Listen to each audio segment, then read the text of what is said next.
Dans le verset de 1 Corinthiens, le verset 15. Le verset 15. Et le verset 26. La Bible nous dit ceci. Que devons-nous donc faire? Ça, c'est la première question. Dans le 15e verset. Alléluia. Amen. Dans le deuxième verset, on dit que devons-nous donc faire, frère? Avant qu'on nous a prêché, avant que l'apôtre Paul nous ait expliqué les affaires du don. Et moi, je ne sais pas, il parlait des dons et il a fait rentrer le sujet des femmes. Alléluia. Si c'était aujourd'hui, on allait dire, frère Atiki Mate Yakobo le Mamakababasi. Mettez un ami Nicolas Maboko Makasi. Alléluia. L'apôtre Paul parlait des dons. Automatiquement, il fait entrer le sujet des femmes. Et je crois parce que c'est des femmes qui sont des victimes des faux prophéties aujourd'hui. Alléluia. Amen. Et c'est souvent les femmes qui aiment qu'on leur dise des choses. Alléluia. Vous voyez, non? Un faux prophète, c'est un monstre. C'est un homme de mensonge. C'est un menteur. Alléluia. Amen. De la même manière que Ève a accepté le mensonge du serpent. Ève, c'est l'exemple de la femme, non? Voilà pourquoi l'apôtre Paul pointe du doigt sur la femme. Bien que c'est la femme qui est l'église du Seigneur, mais avant d'être l'église du Seigneur, c'est d'abord nos sœurs. Alléluia. Faites attention. Un prophète est belé. Message. Alléluia. On a dit parce que mon kinyoyo, prophète à l'okuta, il y a des bozos et années satana, abandaka ne kopesa moi si faut prophétie.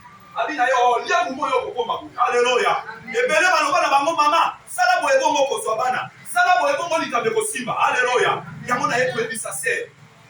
Soki satana azoka epusa malamu ya kuattaquer moi si, ça veut dire na kati na moi si ngweza. Alléluia. D'ailleurs, il faut y que Mukili. Dès que tu as un peu de moto, na mongongo oyo nzamba pesa yo. Alléluia. Amen. Donc yo moto ça moi si. Comment on a dit que balobi ke basi baloba te. Ata l'église balobi basi baloba te. Et ça parce que basoyo basi ba prophétie ya kili. Ouais, lesquels bango mutu ba komi ko yaka ko faire inventer l'église. Ba komi ba baloba ki nanga boye non. Na côté isayo. Oza mwana mwasi ya Nzambe. Oza na makoki ya kote ya maloba na Nzambe. Loba amen. Ezala ngele. Moto tu akoya kopesa yo prophétie ya kontimateur. Bamisu na balabala, apesi prophétie na balabala. Yeba ndimi. Akontipe séance. Alléluia. Moto na Nzambe la kana binote. Apesi yo prophétie. Yo po konti séance na ye. Omonite koza mayele, te loba zala mayele. Soko za mayele pokoye bandingi mabezo ya. Loba amen. Soko za mayele koyeba ke moto ya na posa mbongo. Don't négliger mayele te même na kolama, même na l'école, même na mosala, il faut zala na mayele. Même na makamba molimo, comme tu as l'intelligence, tu auras la possibilité de comprendre certaines réalités. Alléluia. Omoni soki azalaka moto tala nzamba za bien asali biso apesi biso mayele parce qu'il y a moko aza mayele, ye moko aza na mayele. Banyama bazana oyo babengaka instinct. Alléluia. Wani ya lindenge na bango basalaka makambo sans réflexion. Akanisa te asalaka kaka bongo. Atosali babe akibapete. Mais nalobi soso oyo yo zo bengisa ye. Lokola yo soso neni ba mipinde lokola kuna. Yo la kana bakasa. Lokola kuna. Ozo bengisa soso. Mais mokolo soso aboti marque. Yo ke ko zo marque ya soso. Alingaka soso ona ndane marque nena ningaka odi marque ya soso ke ko kalinga yango ebimiso epesi rolina kwa. Alléluia. Soso pas au monde mais lokola abayele te. Alléluia. Lobi akonena lisusu marque nazo bana yo nzamba zo bana yo moto moko akoki ko prétendre te ayi na papa na yo pe alinga yo. Alléluia. Soki osama yelo ko comprendre. Alléluia. Mais l'amour qu'on parle de Dieu, quand on parle de l'amour de Dieu, on doit aimer aussi les serviteurs de Dieu. Dans la vie complète, on ne peut pas parler seulement de Dieu. Alléluia. On parlera de Dieu, on parlera aussi de la relation de fulgence avec Dieu.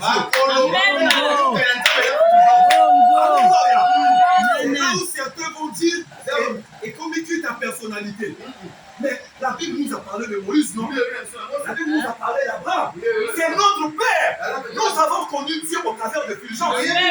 Quand quelqu'un n'aime pas fulgence, s'il prétend t'aimer, tiens qu'il fait la chaîne de faire le mal.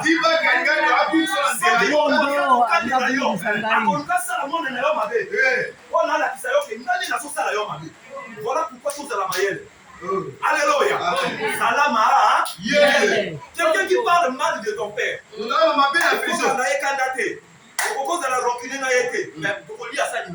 Jamais. Alléluia. Donc on solo la nègre ya ba masate.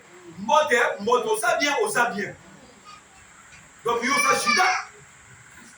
Alléluia. Donc ça la maïelle. Na vie ya molimo, dans la vie spirituelle, tu dois être intelligent. Alléluia. Nazo suki c'est un témoignage oyo. Ngai na braza. Quand on a bandi côté en 2013, na utimbamu na yi, na kemo bisika misusu ko utaka fondo na Kenya masoma kabelele.